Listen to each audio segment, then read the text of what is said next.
사랑하는 우리 형제 자매 여러분, 동서고금을 막론하고 사람이 병에서 치유받는 것은 간절히 원하는 바입니다.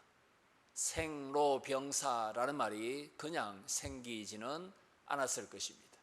나이가 많아질수록 세포, 근육, 뼈, 여러 가지 내장기관들, 때로는 정서적으로 연약해지기 쉽습니다.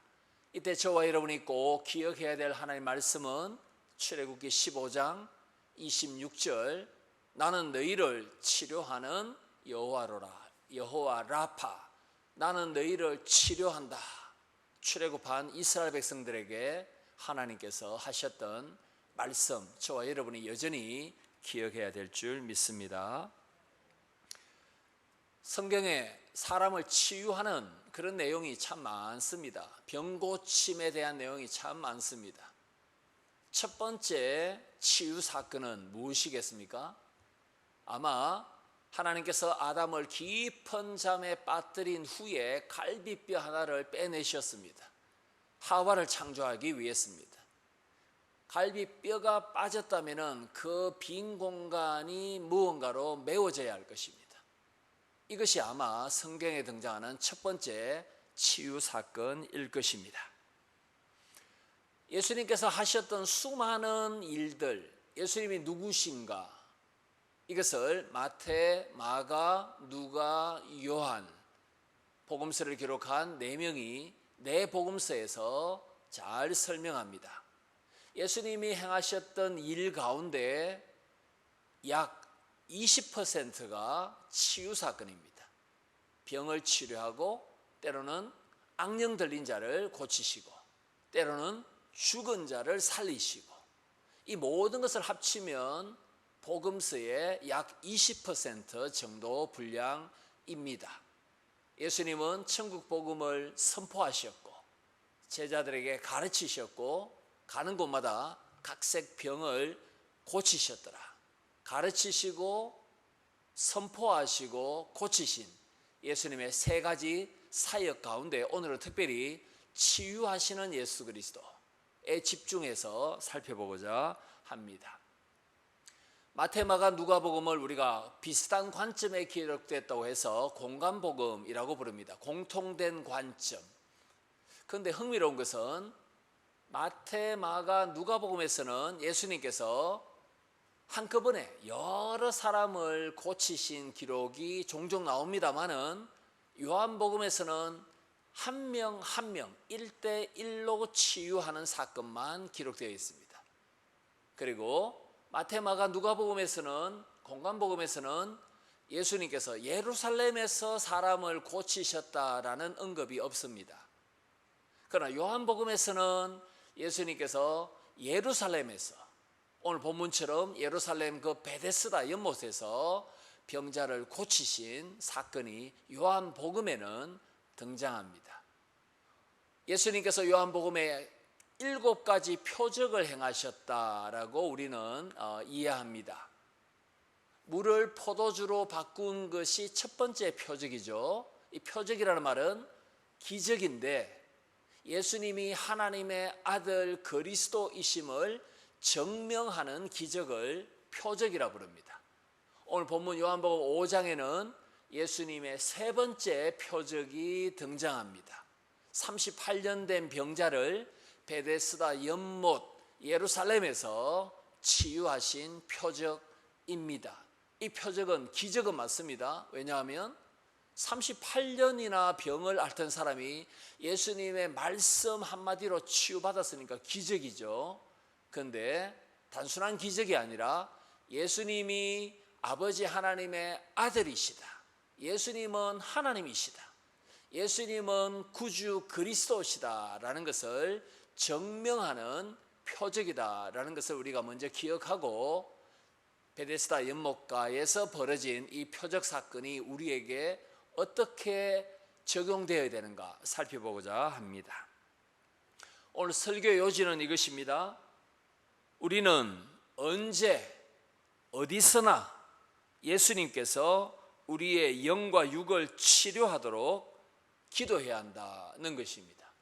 언제든지 어디서든지 우리 자신의 영과 육을 주님께서 치유하시도록, 우리 교회 형제 자매들의 영과 육을 치료하시도록 기도해야 된다.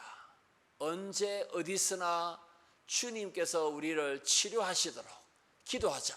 이것이 오늘 설교의 요지입니다. 이것을 세 가지로 나누어서 말씀을 전합니다. 첫 번째로, 왜 우리는 언제든지 어디서든지 주여 우리를 치료하여 주옵소서라고 간구할 수 있습니까? 이유가 무엇입니까? 예수님께서 치료하시는 시간, 예수님께서 치료하시는 공간, 예수님께서 치료하시는 범위, 모든 한계를 예수님께서 없애 주셨기 때문입니다. 예수님은 시간과 공간과 몇 명 치료받을 것인가, 치료의 범위의 제한과 한계를 다 허물어 버리셨습니다. 예수님은 원하시는 때에 어디서든지 원하시는 사람만큼 얼마든지 치료하실 수 있기 때문에 언제 어디서나 주님께 우리는 치료를 위해서 기도해야 합니다.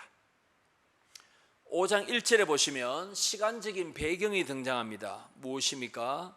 유대인의 명절입니다. 예수님도 이 명절 때문에 지금 갈릴리에서 예루살렘으로 올라가신 것입니다. 명절에는 성전에 모여서 제사 드리고 예배하고 축제하는 절기이기 때문입니다. 그런데 이 시간적인 배경, 명절보다 더 중요한 것은 9절의 안식일입니다. 안식일에, 명절 근처 안식일에 예수님께서 베데스다 연못을 찾아가셨습니다. 2절에 보시면 공간적인 배경이 나옵니다. 어디입니까? 양문 곁입니다. 여러분, 이 양문은 예루살렘 그 북쪽입니다. 예루살렘 성벽이 동서남북에 다 있지 않습니까? 예루살렘 성벽 그 북쪽, 거기에 양들이 들어오고 나가는 문이 있습니다. 그 문을 양문이라 부르는데, 느헤미야 3장에 보시면 이 양문을 제사장들이 건축하는 장면이 나옵니다. 여러분, 예루살렘에 문이 많이 있습니다. 그런데 왜 이 양문이 성전 근처에 있을까요? 성전에서 양을 제물로 바치기 때문입니다. 그래서 성전에서 제일 가까운 이 북쪽 문이 양문입니다. 양이 들어와야 제물로 바쳐질 수 있기 때문입니다. 그런데 베데스다 연못은 예루살렘 성벽 안이 아니라 양문 바깥입니다. 그러니까 예루살렘 성 바깥에 베데스다 연못이 있었습니다. 베이트, 집, 그리고 헤세드, 인자, 사랑, 자비. 그러니까 베데스다는 자비의 집, 사랑의 집, 긍휼의 집이라는 뜻입니다. 집과 자비가 결합된 합성어가 바로 베데스다입니다. 여러분, 구약의 베데스다 연못이 등장하지 않습니다. 구약 창세기부터 말라기까지 읽어봐도 베데스다 연못, 이 말이 등장하지 않습니다. 이 말은 뭐냐면 구약에는 양문 바깥에 베데스다 연못이 없었습니다. 그러면 이 연못이 언제 만들어졌느냐? 이게 천연 연못이 아닙니다. 인공호수입니다. 길이가 100m, 그리고 폭이 50m, 깊이가 제일 깊은 데는 6m. 엄청나게 큰 인공호수인데 주전 2세기에 만들어졌습니다. 구약시대에 있었던 것은 아닙니다. 왜 이 인공 거대한 연못을 유대인들이 만들었을까요? 양들이 번제물로 바쳐지기 위해서는 물이 많이 필요합니다. 왜냐하면 양을 그냥 통째로 얹어서 번제단에서 불태우는 것이 아니라 양을 죽여서 피를 씻어내고 내장은 끄집어내고 제물을 정결케 하고 난 뒤에 번제로 바치지 않습니까? 그러니까 물이 많이 필요합니다. 그래서 성전에 물을 제사 드리는데 물을 공급하기 위해서 주전 2세기에 만들었던 인공호수가 바로 자비의 집이라는 뜻의 베데스다 연못입니다. 여러분, 이 베데스다 연못에 행각이 2절에 보시면 5개 있습니다. 행각이라는 말은 기둥이 있고 지붕만 있는 곳입니다. 그러니까 피서가면은 파라솔 같은 게 기둥이 있고 이 우산 같은 게 있지 않습니까? 마찬가지로 기둥을 세우고 천장만 있는, 지붕만 있는 그것을 행각이라고 부릅니다. 이 행각이 왜 5개입니까? 베데스다 연못은 쌍둥이 연못입니다. 50m짜리 길이 2개의 연못이 붙어 있습니다. 그래서 쌍둥이 연못, 2연못이기 때문에 한 연못 양가에 행각이 2개 있고 중앙에 연못 사이에 중앙에 또 행각이 있으면 총 5개의 지붕이 있는 임시건물, 그늘을 피할 수 있는 임시건물은 5개가 필요하기 때문에 행각 5이 있다라고 2절에서 설명합니다. 사랑하는 성도 여러분, 지금 우리가 읽었던 하나님의 말씀은 요한복음 5장이죠. 그리고 예수님께서 물을 포도주로 바꾸시고 왕의 신하의 아들을 가나에서 고쳐주신 이 표적이 2개만 벌어진 상태입니다. 아직도 예수님께서 많은 사람을 치료하시기 전 공생의 초기 시점입니다. 그래서 이 행각 5개의 수많은 소경과 맹인과 다리 저는 자와 몸이 말라버린 사람들이 많이 있었지만 예수님과 제자들을 보고 달려가서 다윗의 자손 예수여 나를 불쌍히 여기소서, 내가 주님의 옷자락만이라도 만지기를 원합니다. 사람들이 구름대처럼 예수님께 모여들었다라는 기록이 지금 없습니다. 왜 없습니까? 아직 예수님께서 공생의 초기이기 때문에 예수님에 대한 소문이 많이 나기 전이었기 때문입니다. 수많은 병자들이 있었다라고 3절에서 설명하고 있습니다. 그런데 여러분, 3절과 4절 한글 성경에 괄로가 되어 있죠. 괄로. 이 내용이 정확한 내용이 아니다 이 말입니다. 전설과 미신일 수 있단 말입니다.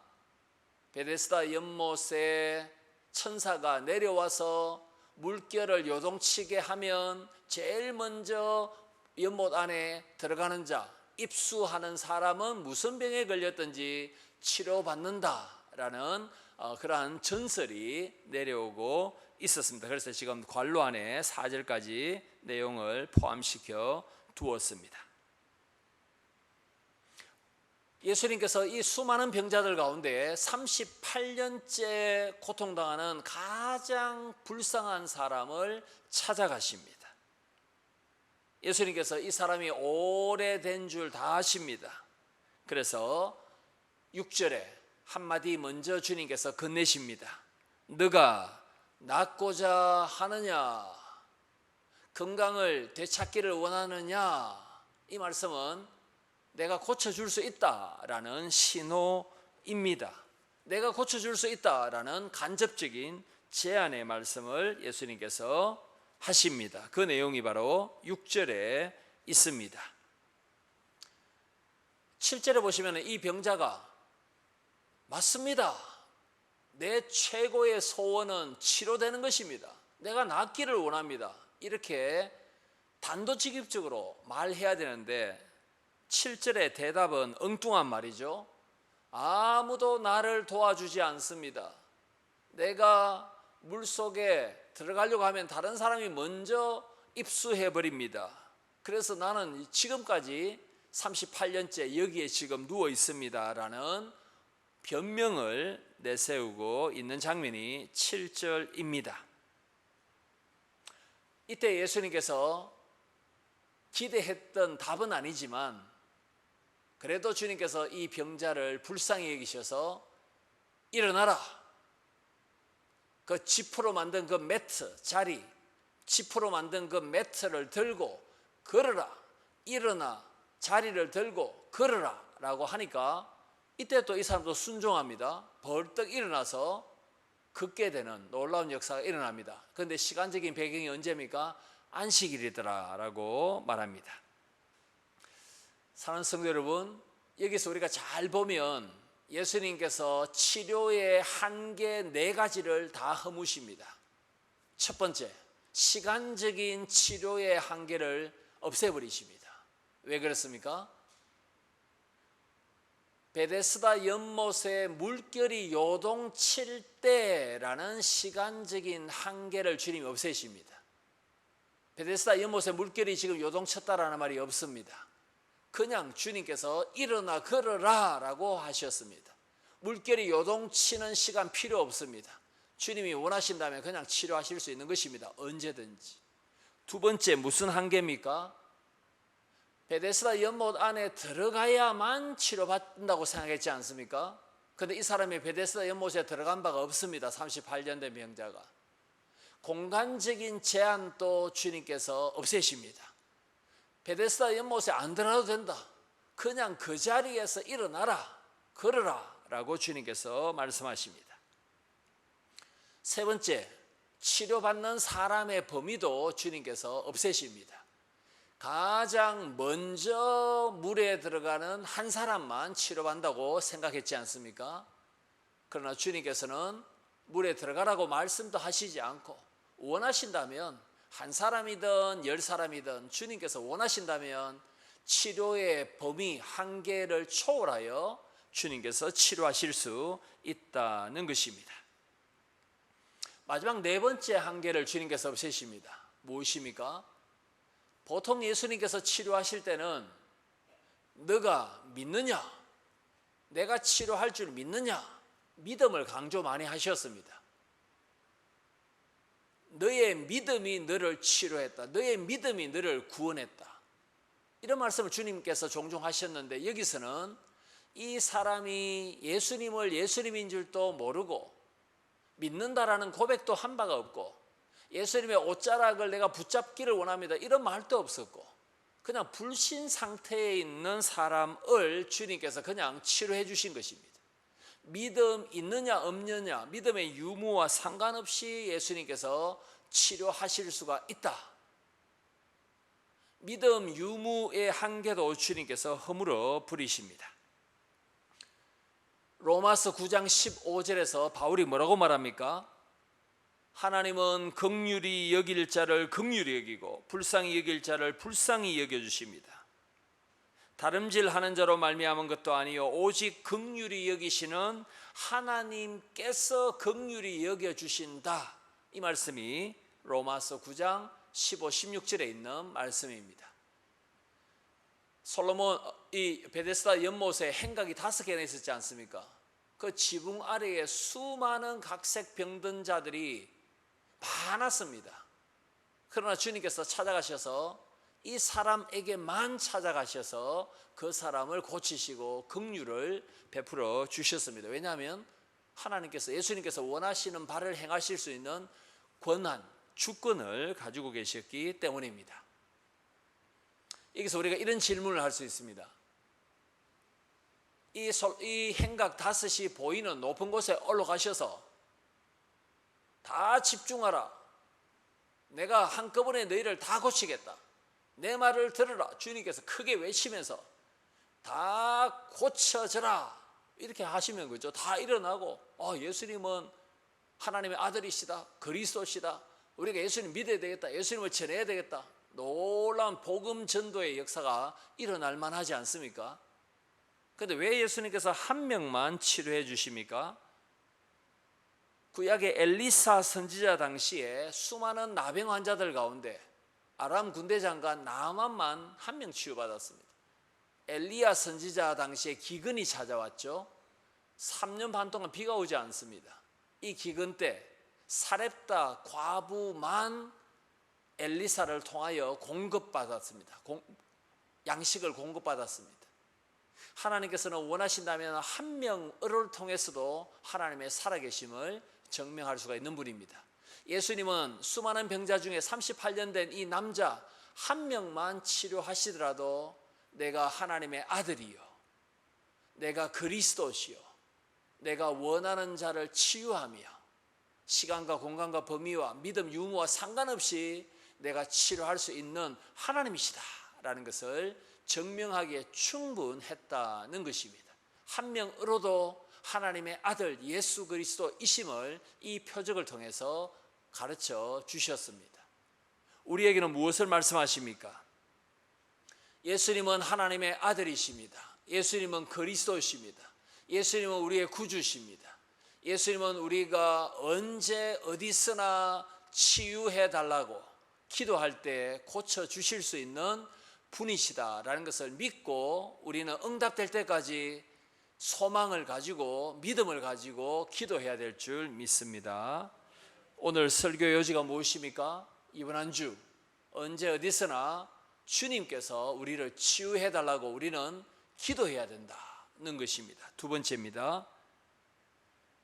우리는 언제 어디서나 예수님이 영육을 치료하시도록 그러면 어떻게 기도할 수 있습니까? 어떤 방식으로 우리가 기도해야 되겠습니까? 변명하거나 미신에 사로잡혀서는 안 됩니다. 오직 예수님께서 우리를 새롭게 창조하시고 우리에게 안식과 평강을 주시는 분이심을 믿고 기도해야 합니다. 예수님께서 이 땅에 오시기 700년 전에 이사야 선지자가 이렇게 예언한 바가 있습니다. 보지 못하는 자가 보고 듣지 못하는 자가 듣고 저는 자가 걷고 말 못하는 자가 말을 하고 치유받으면 메시아 시대가 도래한 전표다. 이 말씀이 이사야 35장 5절에 있는 말씀입니다. 몸이 말라서 평생 누워있던 사람, 여러분 예수님 당시에 평균 수명이 45세입니다. 평균 수명이 45세밖에 되지 않았습니다. 그런데 38년 동안 병에 걸렸다면 일평생 고생한 것이 아닙니까? 걷지 못하는 자가 걷고 보지 못하는 자가 보고 말 못하는 자가 말하는 이 치료가 예수님의 손에 의해서 일어난다면 예수님은 그리스도시다. 예수님은 하나님 아버지께서 보내신 하나님이시다라는 것을 믿으라라고 이미 이사야 35장에서 예언한 바가 있습니다. 그렇다면 이 예루살렘 성전 근처에서 벌어진 이 표적을 유대인들이 보고 바리새인들이 보고 어떻게 해야 되겠습니까? 700년 전에 이사야 선지자가 예언한 메시아가 여기에 와 계시구나. 이분이 하나님이시다. 이분이 구주시다. 이분이 창조주시요 병을 고치는 재창조주시다. 회복과 평강을 주시는 분이시다. 우리가 이 예수님을 믿자. 이게 정상적인 반응이지 않습니까? 그런데 10절에 보시면 유대인들이 어떤 반응을 합니까? 유대인들이 병난 사람에게 말합니다. 너가 왜 안식일에 그 돗자리 비슷한 것을 들고 걸어가서 안식일을 어겼느냐? 이게 왜 안식일을 어긴 것입니까? 그 볕단으로 만든 그 자리 있지 않습니까? 그 무게가 그렇게 무겁지 않을 것입니다. 이걸 들고 걸어간 것, 그러니까 짐을 날랐다는 것이죠. 이것이 안식일을 어겼다라는 논리입니다. 여러분 구약에 보시면은 안식일에 그 돗자리 비슷한 걸 들면 안식일을 어겼다라는 규정이 없습니다. 구약에. 그럼 이런 규정을 유대인들이 어떻게 알았을까요? 구약에 없는 자기들만의 규정, 미시나라는 책에 나오는 규정입니다. 그런데 이 사람들이 지금 자기 모순에 빠져 있습니다. 매트에다가 병자를 누워서 옮기는 것은 안식일을 어기는 것이 아닙니다. 그러나 병자가 없는 빈 매트를 들고 자리를 들고 옮기면 그거는 또 안식일을 어기는 것입니다. 희한하죠? 축구 선수가 운동하다가 넘어졌으면 의료팀이 들어와서 선수를 밖으로 내지 않습니까? 그거는 안식일을 어긴 것이 아니고 선수가 없이 그냥 빈 것만 들 것만 가지고 나오면 안식일을 어겼다. 이게 미시나에 있는 안식일 규정에 나오는 말도 안 되는 규정입니다. 유대인들은 사실 이 사람이 치유받는 것을 보고 함께 기뻐해야 됩니다. 38년 동안 질병에 얽매여서 꼼짝달 사지 못한 이 비참한 사람이 예수님의 말씀 한마디에 치료받았다. 우리 함께 기뻐하자. 이 사람에게 드디어 건강과 회복의 역사가 일어났구나. 함께 기뻐해야 되는데 너가 왜 안식일을 어겼느냐 이러면 이거는 사람이 할 말은 아닙니다. 사람이라면 어떻게 이런 말을 할 수 있겠습니까? 함께 기뻐해야 되죠. 함께 하나님을 찬송하는 것이 마땅한 반응입니다. 16절에 보시면은 예수님이 안식일에 이 사람을 고쳤다 해서 유대인들이 16절에 보십시오. 예수님을 어떻게 합니까? 박해합니다. 참 무심한 사람들이죠. 이사야가 예언한 메시아가 예수님이십니다. 믿습니다. 이렇게 반응해야 되는데 예수님을 박해합니다. 안식일을 어겼기 때문입니다. 사랑하는 성도 여러분, 17절에 보시면 예수님께서 물러서시지 않습니다. 내 아버지께서 이제까지 일하시니 나도 일한다. 하나님 아버지께서 천하 만물을 만드시고 6일 동안 제7일에 안식하시며 천하 만물이 질서 있게 움직이도록 천하 만물을 붙잡아 주셨습니다. 하나님 아버지는 지금도 섭리하고 계시다. 창조물의 질서, 코스모스 질서를 부여하고 계시다. 하나님께서 창조하시고 손을 떼셨다면 카오스, 이 혼란이 초래될 것인데 하나님이 창조하신 것을 지금 붙잡아서 일하고 계시다. 그러므로 나도 일한다. 이 말씀을 예수님께서 하십니다. 20절 보십시오. 20절 끝에 보시면 아버지 하나님께서 하신 일보다 내가 더 큰 일을 하고 있다. 여러분, 예수님의 논리는 이것입니다. 6일 동안 천하 만물을 하나님이 창조하셨지 않습니까? 그 창조물을 붙드시고 질서를 부여하십니다. 별들이 서로 충돌하지 않도록, 짐승들이 서로 잡아먹어서 짐승이 소멸되지 않도록, 그것보다 더 큰 일을 예수님이 금방 하셨습니다. 무엇입니까? 천하보다 더 귀한 한 생명, 그 사람의 질병을 치료한 것은 천하 만물을 창조한 것보다도 더 큰 일이다. 한 사람을, 하나님의 형상으로 지음받은 한 사람이 회복되는 것이 동물과 식물과 모든 것을 만드셔서 보존하는 일보다도 더 큰 일이다. 하나님은 한 사람을 얼마나 귀하게 보시는가, 이걸 지금 20절에서 예수님께서 말씀하고 계십니다. 사랑하는 성도 여러분, 7절에 이 사람이 어떤 변명을 했습니까? 또 어떤 미신에 빠져 있었습니까? 3, 4절에 아무도 나를 도와서 물에 먼저 넣어주는 사람이 없습니다. 변명이죠. 물이 요동치면 제일 먼저 들어가는 사람이 치료받는다. 이거 사실은 미신입니다. 왜냐하면 이 베데스다 연못의 구조는 다른 데서 물이 이렇게 들어오도록 되어 있습니다. 그래서 다른 데서 물이 들어오니까 물 거품이 뽀록뽀록 이렇게 올라올 수 있지 않습니까? 그리고 물 색깔이 약간 붉었다라는 기록도 있습니다. 뭐 때문에 물이 붉습니까? 철 성분이 많기 때문입니다. 뭐 온천, 뭐 동네 온천, 거기 들어가도 어느 정도 효험이 있지 않습니까? 그 정도 가지고 38년 된 병자가 치료받을 수는 없습니다. 치료자는 누굽니까? 여호와 라파, 하나님이시고 예수님이십니다. 나를 도와줄 사람이 없나이다. 나는 가난합니다. 나는 친척, 가족도 없습니다. 이것은 변명이고 또 미신을 우리가 신뢰하면서 치료를 받을 수는 없는 것입니다. 오직 예수님만 우리를 고칠 수가 있다. 의사와 약품을 통해서 치료할 때도, 그러나 근본적으로 의사와 약을 통해서 치료하시는 분은 누구십니까? 예수님이십니다. 의료진들도, 기독 의료진들도 최선을 다해서 의술을 베풀어야 되지만 하나님께서 근본적으로 고치시는 분이다. 이걸 믿고 의료 행위를 크리스찬들은 해야 하는 것입니다. 왜냐하면 사람을 만드시고 치료하시고 회복하시고 근본적으로 고칠 수 있는 분은 창조주, 재창조주이신 예수 그리스도밖에 없기 때문입니다. 예수님만 우리에게 치료와 참 안식을 주실 수 있는 분이신 것을 믿고 우리는 끊임없이 계속해서 간구해야 될 줄 믿습니다.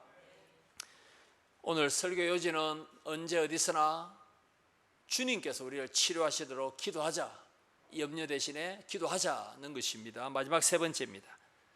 주님께서 우리를 치료하신다면 우리가 그러면 어떻게 살아야 됩니까? 치료받은 사람은 어떻게 살아야 됩니까? 죄를 멈추고 하나님과 화목하고 치료하신 주님을 증거해야 됩니다. 여러분 14절 보십시오. 그 후에 예수님께서 성전에서, 예루살렘 성전에서 38년 된 병자, 치료받은 사람을 만나서 말씀합니다. 여러분 만나 이르시되 이렇게 되어 있죠. 이 말은 유대인의 명절에 수많은 사람들이 예루살렘 성전에 모였으니까 빽빽한 군중들 속에 저 사람 내가 치료했는데 저기 있네, 이게 아니다 말입니다. 여기서 만나, 이 말은 의도적으로 찾아가셔서 이 말입니다. 우연히 어디 있습니까? 그죠? 우연찮게 만났다 이 말이 아니고 의도적으로 찾아가셨다. 휴레카, 발견했다. 의도적으로 찾아서 말씀을 하십니다. 14절에 내가 나았으니 더 심한 것이 생기지 않게 다시는 죄를 범하지 말라. 예수님은 지금 어떤 생각을 하고 계십니까? 육체는 치료받았지만 이 사람의 영은 여전히 죄 가운데 있다는 것을 예수님이 지금 탄식하십니다. 육체의 질병이 치유받고 난 뒤에 교회를 떠나는 사람이 적지 않습니다. 내가 교회에 가면 치료받을까 싶어가지고 병약한 몸을 이끌고 교회에 왔다가 병이 치료받고 난 뒤에 신앙을 포기하는 사람도 있습니다. 그거는 주객이 전도된 것이죠. 병이 치료받았다면 더 중요한 영이 회복되고 신앙이 회복되고, 육보다 어떻게 보면 더 중요한 것은 영의 치료고 죄사함이지 않습니까? 이걸 놓쳐버리고 육체만 치료받았다고 해서 만족할 것이 아니다. 더 중요한 죄사함의 연속, 죄를 끊어버리는 것, 하나님과 교제하는 것, 이게 더 중요하다. 이걸 가르쳐 주기 위해서 예수님께서 의도적으로 이 사람을 찾아가셨다는 말씀이 14절 말씀입니다. 우리가 잘 알듯이 요한 3서 2절에 사랑하는 자여 내 영이 잘된 같이 내가 잘되고 강건하기를 원하노라.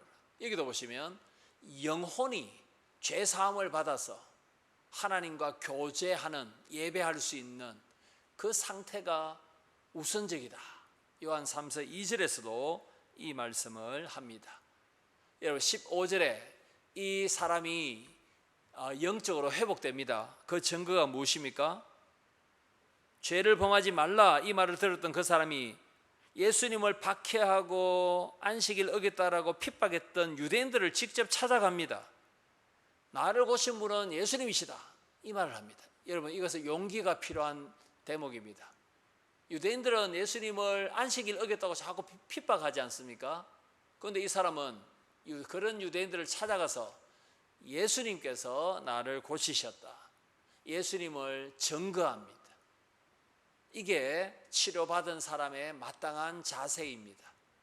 영이 회복되고 주님을 높여드리고 주님을 자랑하는, 이것이 완전한 치료의 완성 단계다는 것을 15절을 통해서 확인합니다.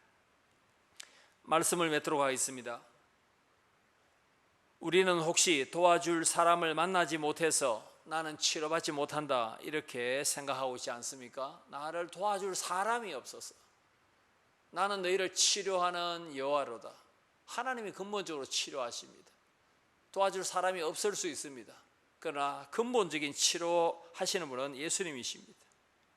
우리의 고통과 질병은 미신 혹은 전설, 요행, 헛된 기적을 통해서 해결되지 않습니다. 미신을 믿고 점치는 사람 찾아다닌다고 해서 치료받는 것은 아닙니다. 굿한다고 해서 치료받는 것도 아닙니다. 우리에게 소망이 있습니다. 전능하신 치유자 예수 그리스도께서 우리의 목자이시고 구주이시기 때문입니다. 예수님은 시간과 공간과 범위, 심지어 우리 속에 믿음이 약하다 할지라도 치료하기를 원하신다면 얼마든지 지금 또 기적적으로 치료하실 수 있는 분이심을 믿으시기 바랍니다. 설령 38년이 걸리더라도, 오랜 시간이 걸리더라도 주님께서 우리를 찾아오셔서 신방하셔서 치료해 주실 그 날을 우리가 기다리며 믿음으로 기도해야 됩니다. 소망으로 기도해야 됩니다. 끊임없이 응답될 때까지 기도해야 합니다. 주여, 지금 또 우리를 찾아오셔서 우리의 연약한 영과 육을 치료하여 주옵소서. 주님께서 물으십니다. 내가 무엇 때문에 치료해 주기를 원하느냐? 치료받은 몸 가지고 뭘 하기를 원하느냐? 나를 치료하신 분은 예수님이십니다. 주님을 증거하고 주님께서 맡겨주신 이 일을 힘있게 감당하기 위해서 간절함이 필요합니다. 치료 자체가 최종 목적이 아닙니다. 이 건강을 가지고 주님을 잘 섬길 수 있도록, 주님을 자랑할 수 있도록, 증거할 수 있도록 하나님 육과 영을 치료하여 주옵소서. 연약할수록 더 주님을 찾고 주님 앞에 나와서 간구해야 될 줄 믿습니다. 이번 한 주도 육과 영을 치료하시도록 주님께 힘있게 간구하고 또 연약한 우리 형제 자매들을 기억하면서 우리가 함께 끊임없이 주님께 간구하는 한 주가 되기를 소망합니다.